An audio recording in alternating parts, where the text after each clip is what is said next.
Hi, congratulations on your new RV. We're really excited for you. Please make sure before you're signing that you bring the following items with you. If you're a cash buyer, please make sure that you bring a cashier's check, no personal checks at time of signing, or you may bring actual cash. If you're a finance customer, please make sure that you bring proof of insurance listing your specific lien holder. If you need that information, please call us ahead of time. Also, make sure that you bring all valid driver's license of all persons that will be listed on the title. If you have a trade that you're trading in with us, please make sure that you bring your 10-day payoff as well as your title and all persons who will be listed on the title of that trade.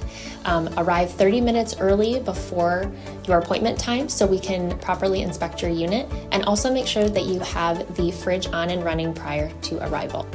If you have any questions, please feel free to give us a call at 810-686-0710. Thanks so much. Have a great day. Hi, this is Mike from TradeWinds RV Center here to congratulate you on the purchase of your Keystone Passport 2920BH travel trailer. I'm here to walk you around it, show you how to use a few things, and get the best out of your camping experience. Let's start by talking about arriving at the campsite. A couple things to take into consideration. On your campsite, leave plenty of room for your awning to come in and out. And on your off campsite, see how much room you're going to need for your slide to come in and out. Preferably nothing hanging over top of it, and leave yourself a nice walking path. And I want you to think about where your water and power connections are going to be. Your water is going to be at the front of your off camp side or your driver's side of your tow vehicle, and your power is going to be all the way at the rear, just behind your tires on your same side, driver's side of your tow vehicle. So park accordingly so you can utilize facilities at the campsite. Once you arrive, get your hitch unhooked. First thing you do is level your unit. I do have a side-to-side level here. Not sure if they've already stuck a front to back one on here. If they haven't, I recommend sticking one on. Find about the middle of your unit. Stick that on there. Have someone watch it while you raise or lower your unit with this hand crank. Once you got your unit level, next thing you do is stabilize it. All four corners of your unit, you got these stabilizing jacks. 3/4 inch socket on here on the end. You can use a drill gun or an impact driver. I just recommend you slow down when you get to the bottom, because you're only going to want to run these down until they're taut. I recommend jack pads. You got 10% off coupon. Go ahead and utilize it. Grab your 4-pack of jack pads. They're going to protect the feet of your stabilizing jacks from dirt and debris and hot blacktop in the summer. Get those to run these down just until they're taut. Once you receive any type of resistance on these, you know you're down far enough. Run all four of them down until they're taut. Remember, these are stabilizing jacks, not leveling jacks. Once you got all four of them down, nice and taut, we got our unit level and stable, we're going to go ahead and hook up our power and water. Come around here to your off camp side. We'll start with your power. 30 amp cord there, big long cord. Stores conveniently inside your unit. At the end of that 30 amp service, should you need it, is a there it is, 30 amp to 110 adapter if you need to plug in at home. Get your power hooked up, let's hook up your water. Coming up here to your off camp side toward the front is your city and potable water, freshwater connection. City water connection. First and foremost, your water pressure regulator. This water pressure regulator comes in your convenience pack. Is going to reduce the water pressure to 40 to 50 psi. You don't know what the water pressure is at different campsites, so always use this when putting water into your unit. Hook this up. Hook up your hose, but don't turn your hose on yet. Let's find your hot water heater. So coming over here on your campsite, just to the left of your entry doorway is your hot water heater. All we're going to do at this point is return our drain plug. We may have left it out the last time we were camping, draining our hot water heater. Throw a little bit of plumber's tape on that. Tuck that in there nice and tight. And once that's in there, you can go ahead and turn on your hose. After your hose has been on for a little while, go inside and open up your water taps. It's going to come out cold, but once it comes out of there, you know that the air is out of your lines. Your hot water heater is full, and you can go ahead and turn it on from indoors. Now let's say we're going to go camping and we're not going to go to a campsite. we're going to go dry docking or boondocking. We're going to use our freshwater tank. Right next to your city water, freshwater tank. No need for a water pressure regulator here. Simply fill this up with a hose. 2 ways to tell when it's full. 1, there's an overflow valve right here. Or 2, on the inside where you check the levels of your tanks. Press your freshwater button and that'll tell you when this is full. Now remember, when using your potable water is when you're going to want to turn on your water pump.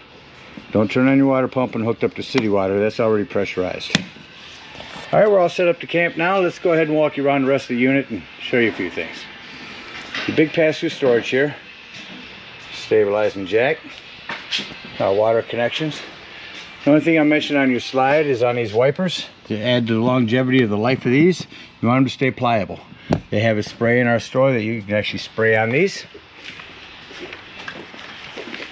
Coming around behind your slide, it's going to be your power, an outdoor shower, and then our dump for your black and gray tanks.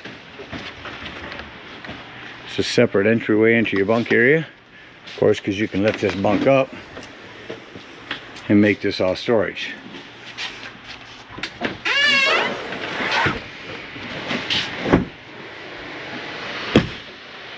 Spare tire with a cover. It's great. It keeps it from dry rotting. Your unit's also prepped for a Furion backup camera. Device you purchased from our store that attaches on here and on the dash of your tow vehicle, giving you a backup camera for it. The outdoor kitchen. This stays up on a magnet. Pull your kitchen out. You got a quick connect here for your sink. Underneath your grill here, you can lock this out. Underneath your grill here, reach up inside here. Get a hold of it here. And pull your quick connect LP out. That'll connect right here for your hand lit grill. You also have an outdoor fridge with a nice strap for travel. Your awning. Do you want to show you have a pitch control on that? If it's raining, you've got your picnic table down that way and you want the rain to come this way, simply pull that down. Kind of drain the water this way. Your awning lights and speakers. Here's black tank flush. We'll talk about that when leaving the campsite. That's going to wash out your black tank for you. Access to the back of your fridge. The 110. This is the flue for your furnace. If you run your furnace, steer clear of that. It'll get rather warm. Again, your hot water heater.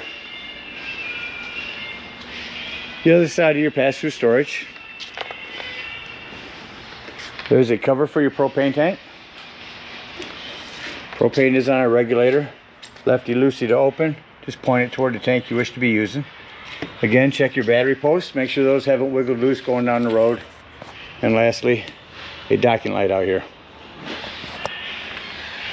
That all covers everything on the outside. Let's go take a look inside your unit. As you step in, the first thing I like to note to everyone is where the fire extinguisher is. Make sure that you and everyone that's camping with you knows the fire extinguisher is located at the entry doorway in case of emergency. Coming immediately in the door to your right by your entertainment center is going to be your control panel. So up here's where you check your brand new battery. There's a fresh tank button I was telling you can hold down until your potable water is full. And the black and gray tanks. Here's where you turn on your water heater if you're hooked up to gas. Water heater hooked up to electric. Here's where you turn on your water pump if using potable water. Here's your awning. Start to run that back in for you. As that's running in, down below there's your slide control, your porch lights, and your ceiling lights. Your awning continue to come back in.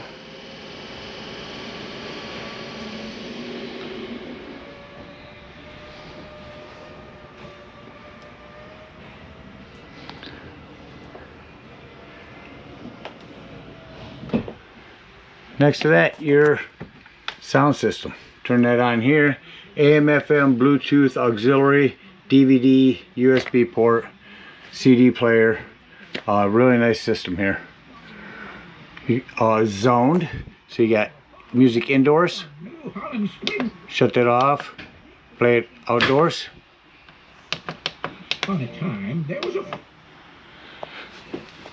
After that, your television. Find your remote here. So above your TV in the storage is all your paperwork and your remotes. One for the sound system, one for the TV.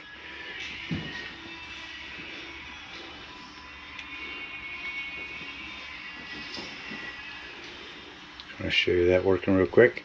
You have this safety strap for travel. $30. And they're #1 in customer. Alright. Coming in the rest of the unit here. Self-explanatory microwave. You do have a fan and a light above your cooktop here. You will have to hand light this. Turn it to light.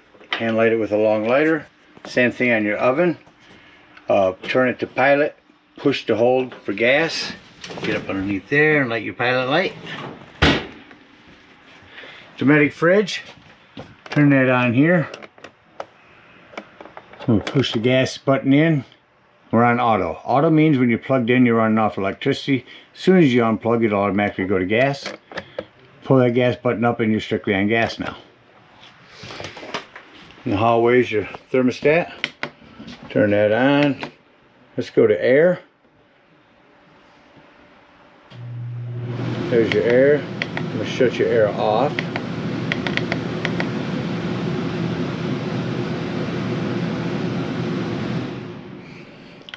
There, it shuts off rather quickly. Now I'm going to turn on your furnace. I want you to take note. Furnace is on. You shut your furnace off. Now you just need to know that the furnace is going to take longer to shut off than the AC does. It does on all units. Down here on the floor is your 12-volt carbon monoxide propane detector. The reason I mentioned this 12-volt, it's always running off your battery.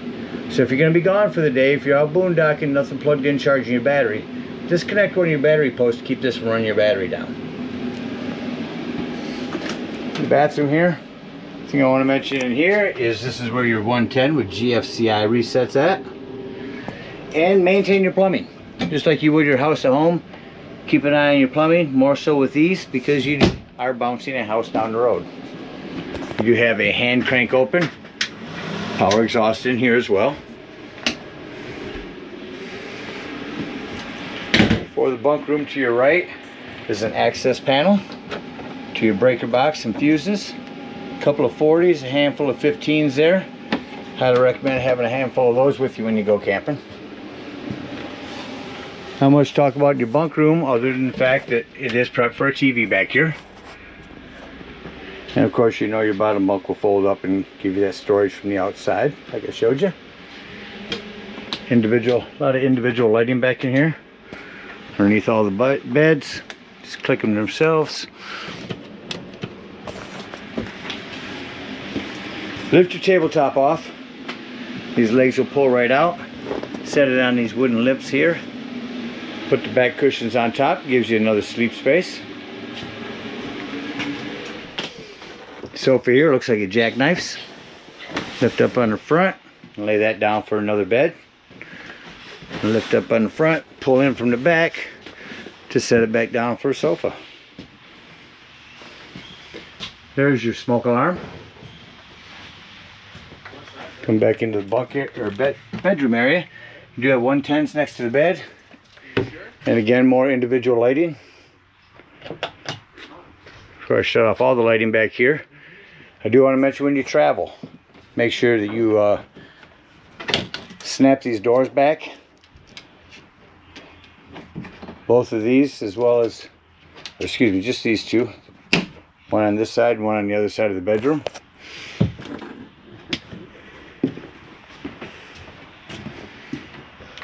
You have your own smoke alarm back in the bedroom as well. That about covers everything on the inside. Let's act like we're leaving the campsite. Put your remotes back up where I said they were for you. So what I like to do is come to my control panel and shut off my ceiling lights. Once my ceiling lights are shut off, I can see all the individual lights I need to go through and hit. Do have a hand crank open exhaust here. No fan to it, but just an exhaust area. And lastly, now I come back over, turn back on our ceiling lights, and I use the phrase doors and drawers. Make sure all the doors and drawers are closed. You don't want nothing to impede your slides from coming in, nothing running into each other up here. We got everything closed. We're just going to hit glide room in. Just that quickly your slides going to start coming in.